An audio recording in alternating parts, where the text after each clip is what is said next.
大家好，今天给大家分享的是对各种咳嗽有神奇疗效的食疗小偏方——醋炒鸡蛋。这个小偏方因食材简单普通，又是我们生活中天天吃的食品，所以有很多朋友可能不太相信它的疗效。那我就先讲一下这个小偏方的来历和我使用后的效果吧。这个小偏方是我在20多年前的报纸上看到的，它详细的介绍了吃法和做法，特别提到的是对吃药、打针不管用的咳嗽有奇效。有这么神奇吗？我就做了简报，把它收藏了起来。这个小偏方第一个使用者是我单位里的一个同事，当时他咳得非常厉害，咳嗽的时候表情也是非常的痛苦。我就问他，你咳得这么严重，去医院看过医生了吗？他说针也打过了，药也吃过了，药已经吃的是头孢消炎药了，就是不管用，都咳嗽半个多月了，胸膛肋骨都咳痛了，晚上咳嗽得更厉害，觉也睡不好。可能常年住在国外的朋友不太清楚什么是头孢。头孢是消炎药里最强的一种抗生素药物，如果已经吃的是头孢了，再换其他的药物就不会有什么消炎效果了。我突然想起我收藏的那个小偏方非常适合他现在的情况，就问他，我有一个治疗咳嗽的食疗小偏方，你是否想试一下？并详细的告诉了他怎样制作和使用的方法。没想到3天后，他高兴地告诉我，他的咳嗽已经完全康复。一个简单的食疗小偏方，竟然能对他吃药、打针都不管用的咳嗽有这么神奇的治疗效果，他也是没有想到，并非常感谢我对他的帮助。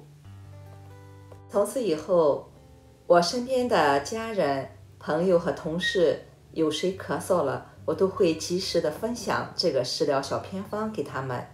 他们试用后都说这个小偏方太神奇了，并在我单位里也是一传十，十传百，广为流传。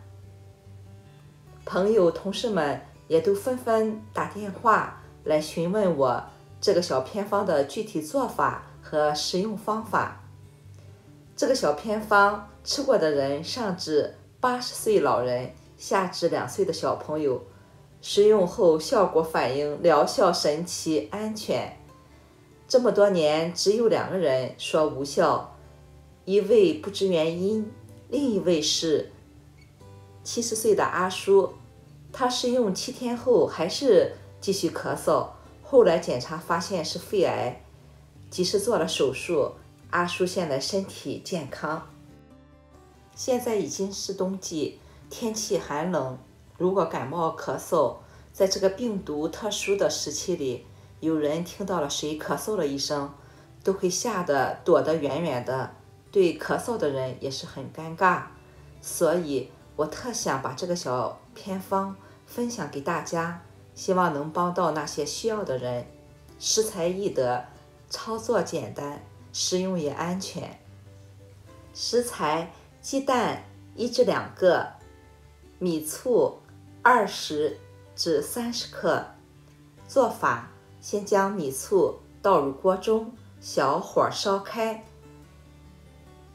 蛋液再倒入锅中，始终小火慢炒，将蛋液炒熟即可食用。特别提醒，只有这2样食材，不要再加其他的任何材料。食用方法：早上起床第一时间先吃醋炒鸡蛋，过10几分钟后再喝水吃早餐或吃其他的东西。晚上临睡觉之前再吃一次醋炒鸡蛋，效果更好。吃完后刷牙睡觉。特别提醒，晚上吃过醋炒鸡蛋后，就不要再喝水或吃任何东西了，马上睡觉。朋友们，一定要按我以上说的食材、做法和食用方法去做哦。我和我的家人如果咳嗽了，也是会用这个小偏方。吃过的感觉是胸部马上挺舒服的，不是咳得那么频繁了。如果是在晚上吃完后，咳嗽不频繁，容易入睡，在不知不觉中咳嗽就好了。一般吃上2天止咳，3天痊愈。如果想多吃几天也无妨。就这么简单容易得到的2样食材搭配在一起，就对吃药打针不管用的咳嗽有这么神奇的治疗效果。虽然我们都无法讲出这里面的道理和深奥的医理，但是通过我这么多年的使用，这个小偏方已成为小验方，安全有效，无副作用，并且还可以当饭吃哦。在这里我也非常感恩20多年前在报纸上分享这个安全有效的食疗小偏方的人。今天我也很高兴通过我的视频把这个小偏方继续传递下去，继续传递健康，继续传递快乐。好，谢谢您的观看和订阅，我们下次再见。